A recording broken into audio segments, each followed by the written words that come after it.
सर्दी के मौसम में बिहार का राजनीतिक माहौल गरमाया हुआ है और राजनीति के केंद्र में कहीं न कहीं मुख्यमंत्री नीतीश कुमार स्वयं हैं और लगातार सुर्खियों में बने हुए हैं। उनके बार-बार पाला बदलने की बात चल रही है। नीतीश कुमार भी कभी-कभी लगातार चुप्पी साध कर इस इस माहौल में और भी सस्पेंस बढ़ाने में लोगों की दिलचस्पी बढ़ा दिए हैं। इसी सब विषयों पर बात करने के लिए हमारे साथ आज वरिष्ठ पत्रकार मनीष आनंद मौजूद हैं। मनीष जी, आपका न्यूज़ पिकल के इस शो में स्वागत है। नमस्कार अमित जी। मनीष जी, नीतीश कुमार सुर्खियों में बने हुए हैं और अंदर खाने कहीं न कहीं खिचड़ी पक रही है और लगातार ऐसी चर्चा है कि नीतीश कुमार कभी भी पाले बदल सकते हैं और इसका कारण भी है। अचानक से बिहार में गवर्नर का बदल जाना, बीपीएससी को लेकर छात्र लगातार आंदोलनरत हैं, लेकिन सरकार की तरफ से कोई ऐसा इनिशिएटिव नहीं लेना। विपक्ष के जितने नेता हैं कहीं न कहीं बार-बार बीपीएससी और छात्रों से अपने आप को लगातार जोड़ कर वो उसके उनके पास पहुँच जा रहे हैं। इधर तेजस्वी यादव भी पूरे राज्य की यात्रा पर निकल गए हैं और 10 महीने बाद होने वाले चुनाव की तैयारी के फुल मूड में हैं। उनका भी लेकिन बयान अभी आया था हाल में कि चाचा के लिए दरवाजे बंद हैं उनके लिए। तब भी लगातार नीतीश को लेकर जिस तरह से असमंजस का माहौल बना हुआ है, तो मनीष जी आप हमें बताएँ विस्तार से कि आखिर क्या वजह है नीतीश कुमार सुर्खियों में बने हुए हैं? अमित जी 2005 से नीतीश कुमार जो है एक तरह से कहें तो भारत बिहार के भाग्य के विधाता बने हुए हैं। एक छोटे से अंतराल को अगर आप छोड़ दें तो बिहार के मुख्यमंत्री के पद पर वो आसीन हैं। 2005 से चाहे पार्टी सत्ता में किसी की आए मुख्यमंत्री वही बनते हैं। तो कभी बीजेपी के साथ हो जाते हैं, कभी राजद के साथ हो जाते हैं, जब मर्जी तब वो जो है अपने कपड़े बदल लेते हैं और उनके घर में एक बैनर रखा भी हुआ है बड़ा-सा कि नीतीश जो है नीतीश सबके हैं। तो वो अपने कन्वीनियंस के हिसाब से उसको बाहर निकाल भी देते हैं। और उनके पड़ोस में ही घर है राबड़ी देवी जी का, पूर्व बिहार के मुख्यमंत्री, उनके घर भी चले जाते हैं, तो पैदल ही चले जाते हैं। तो ऐसा इतिहास रहा है पिछले 10-12 साल का, 15 साल का अगर हम मान लें, जब से 2013 में डिनर कैंसल किया था बीजेपी वालों का।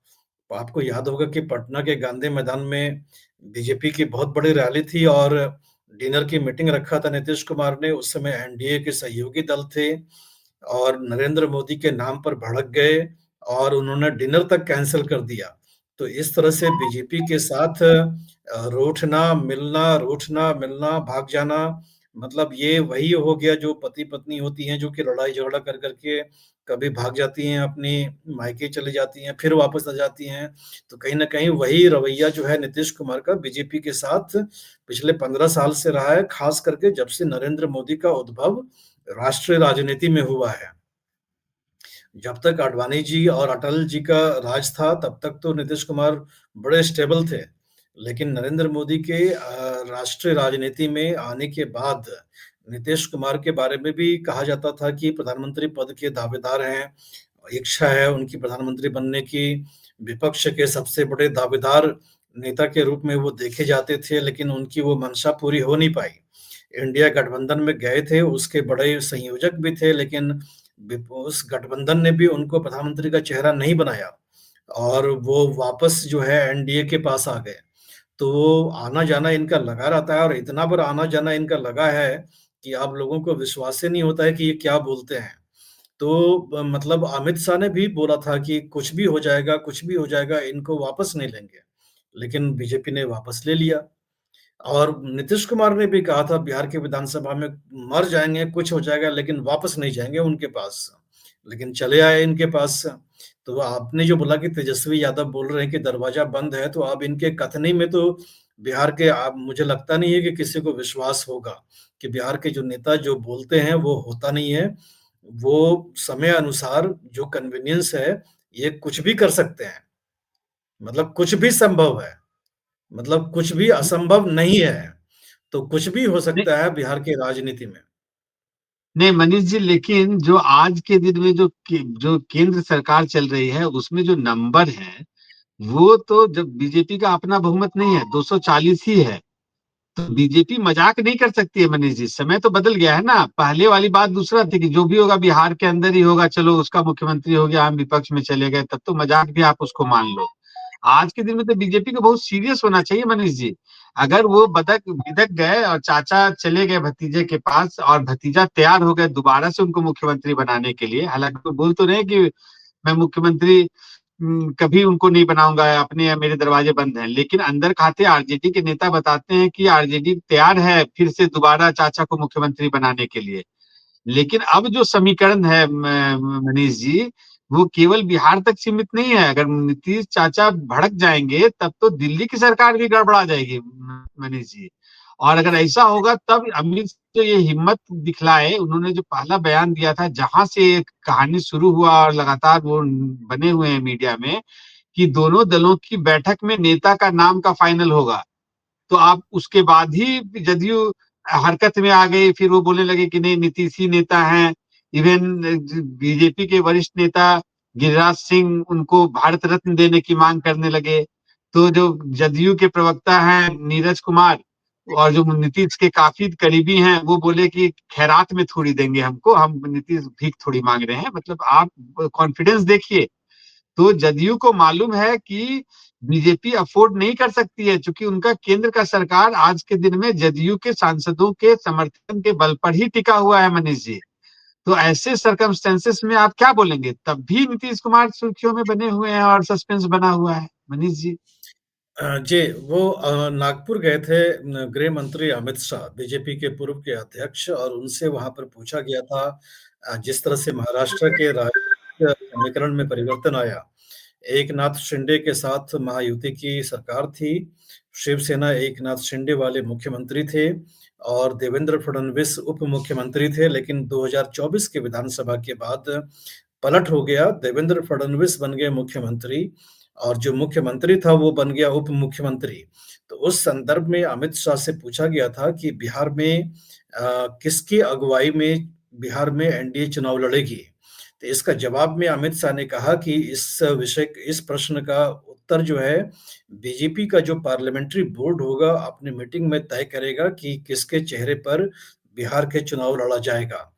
इस बयान के बाद जो है पटना के राजनीतिक गलियारों में काफी गर्मी आ गई, क्योंकि बीजेपी का जो पार्लियामेंट्री बोर्ड है वो बीजेपी मामले के बारे में निर्णय करता है, ना कि एनडीए का निर्णय करता है।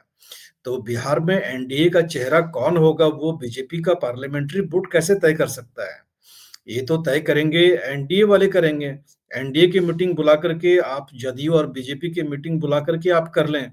ये बीजेपी का पार्लियामेंट्री बोर्ड में तो सिर्फ बीजेपी वाले होते हैं। तो कहीं न कहीं इसका मतलब हुआ कि बीजेपी का चेहरा होगा मुख्यमंत्री का जो चेहरा होगा वो बीजेपी की तरफ से होगा। अगर ऐसा है तो नीतीश कुमार क्या करेंगे? तो इसी बात को लेकर के काफ़ी राजनीति गर्म हो गई और जो जदयू की तरफ से भी बयान आ गया कि चुनाव तो नीतीश कुमार के चेहरे पर ही लड़ा जाएगा। नीतीश कुमार ही एकमात्र चेहरा हैं। तो ऐसे में सम्राट चौधरी जो है उनका बयान आया कि नहीं, प्रधानमंत्री नरेंद्र मोदी और नीतीश कुमार के चेहरे पर चुनाव लड़ा जाएगा। और इसी बीच बिहार का जो बीजेपी का जो कोर कमेटी है सूरजगढ़ हरियाणा में उन्होंने एक कोर कमेटी की मीटिंग करी और वहां से भी इस विषय पर मंथन हुआ, चर्चा हुआ और बीच बचाव वाला स्टेटमेंट दिया गया कि नीतीश कुमार और प्रधानमंत्री नरेंद्र मोदी दोनों के चेहरे पे लड़ा जाएगा। लेकिन सवाल ये है कि पूरा जो फसाद का जड़ है वो एक अमित शाह का उत्तर है। गृह मंत्री अमित शाह का कद क्या है और सम्राट चौधरी का कद क्या है? कोई जमीन आसमान का फर्क है ना। तो अमित शाह ने जी। तो स्पष्टीकरण नहीं दिया है कि नीतीश कुमार के चेहरे पे लड़ा जाएगा चुनाव। ये तो सम्राट चौधरी दे रहे हैं स्पष्टीकरण। तो सम्राट चौधरी और अमित शाह में तो कोई कंपैरिजन नहीं है ना। तो इसलिए जो है बहुत ज़्यादा राजनीतिक गलियारा गर्म है और नीतीश कुमार का ट्रैक रिकॉर्ड भी है। दूसरी बात है कि नीतीश कुमार की जो पार्टी है वो लगातार कमज़ोर होती जा रही है और बीजेपी और राजद लगभग बराबर की पार्टी है बिहार की राजनीति में। और लगभग आधा कम एमएलए है इनके पास नीतीश कुमार के पास। तो कैसे मुख्यमंत्री इनको दोबारा बना सकता है? अगर इनका नंबर मान लीजिए 30 आ गया, तब क्या करेंगे? क्या 30 विधायक वाला मुख्यमंत्री बनेगा क्या? और बीजेपी को मान लीजिए 85 आ गया, तो 85 वाला उप मुख्यमंत्री होगा और 30 वाला मुख्यमंत्री बन जाएगा। तो नहीं, इस इन लेकिन मनीष जी लेकिन क्या है, जैसे महाराष्ट्र में क्या है कि दूसरा कॉम्बिनेशन संभव ही नहीं है। बिहार में भी देखिए ऐसा है कि कभी आरजेडी बीजेपी की तो सरकार बनेगी नहीं। अब आप दो पार्टी को, दोनों अगर अपना नहीं बना पाएगा तो बिना जो किंग मेकर की भूमिका है, तो बिहार में तो नीतीश किंग मेकर रहेंगे ही। आज जो समीकरण है वो 20 लाए 25 लाए, लेकिन वो तो किंग मेकर रहेंगे ही। और दूसरा, जब अमित शाह के इस तरह के बयान के बाद और जब से कंट्रोवर्सी शुरू हुआ नीतीश को लेकर या बिहार के मामला को लेकर, जब हर जगह और बातचीत शुरू हो गई, तो उसके बाद बिहार में गवर्नर बदल दिया जाना मनीष जी, इसको हम लोग उससे जोड़कर देखें क्या। और तीसरा एक चीज और आपसे पूछ लूं कि क्या मकर संक्रांति पे अमित शाह नीतीश की खिचड़ी खाने जाएंगे? तभी तो शायद सॉल्यूशन निकलेगा। अदरवाइज तो ये जो चल रहा है गेस, जो हम लोग रोज हर दिन हर तरफ कुछ भी बात किए जा रहे हैं, तो इसका अंत तो तभी होगा जब खुद अमित शाह खिचड़ी खाने जाए नीतीश कुमार के यहाँ। मनीष जी। जी, वो तो खिचड़ी खिलाएंगे, पटना में खिलाएंगे और अमित शाह दिल्ली में हैं। अमित शाह का कोई अभी फिलहाल तो कार्यक्रम लगता नहीं है कि पटना जाने का है। और एक बार हालांकि एक एनडीए की कोर कमेटी की मीटिंग करीबन 3 महीने पहले पटना में हो चुकी है, जिसमें कि अमित शाह और नीतीश कुमार एक साथ थे और बिहार और जदयू के सभी नेता भी उसमें मौजूद थे, जिसमें कि एक तरह से संदेश देने की कोशिश की गई थी कि नीतीश कुमार के साथ अमित शाह भी बैठे हैं, लेकिन वो 4 महीने पुरानी बात है। तो यहाँ तो एक हफ्ते में मौसम बदल जाता है, राजनीति में तो 4 महीने की तो कोई औकात ही नहीं है। तो अभी हमें देखना पड़ेगा, 14 तारीख को मकर संक्रांति भी है, राबड़ी देवी से भी न्योता आ चुका होगा मुख्यमंत्री को। तो मुख्यमंत्री जाते हैं राबड़ी देवी के यहाँ या बीजेपी वाले जाते हैं नीतीश कुमार के यहाँ, उस दिन हमें कुछ संदेश मिल पाएगा कि दही चूड़ा या खिचड़ी कौन खाता है। तो हमें लगता है कि हमें उस दिन का इंतजार करना चाहिए अमित जी। नहीं मनीष जी, हम लोग लगातार इस विषय पर नजर बनाए रखेंगे और ये भी ध्यान रखेंगे, चूंकि अभी हाल में मनमोहन सिंह के का जब निधन हो गया, तो उसके बाद मुख्यमंत्री नीतीश कुमार उनके घर पर उनके परिवार से जब मिलने गए थे, तो कहा जा रहा है कि कांग्रेस के दो वरिष्ठ नेताओं से भी उनकी मुलाकात हुई है जब वो अपने दिल्ली दौरे पर थे। तो इन सब जब हम लोग लगातार ये चल रहा है कि नीतीश क्या करेंगे, क्या पाला बदलेंगे, नए साल जो सबकी रुचि है उसमें बनी हुई, बीजेपी आज के दिन में अफोर्ड नहीं कर सकता है, नीतीश जो बोलेंगे बीजेपी के पास मानने के अलावा कुछ है नहीं है। जो हम लोग तो जो राजनीति के छात्र हैं, इतना तो समझ सकते हैं कि आज के दिन में बीजेपी जो नीतीश चाहेंगे उनके पास कोई ऑप्शन ही नहीं है। नहीं तो खाली बिहार तक सीमित नहीं है मैटर, ये मैटर दिल्ली का भी है। महाराष्ट्र वाली बात और बिहार वाली बात को हम लोग नहीं जोड़ सकते हैं। तो हम लोग नजदीक से मनीष जी नजर बनाए रखिए। आप भी मकर संक्रांति का चूड़ा दही तक हर दिन कुछ ना कुछ डेवलपमेंट होगा, शायद उसके बाद जो भी है पटाक्षेप हो जाए। तो मनीष जी फिर मिलते हैं अगली वीडियो में।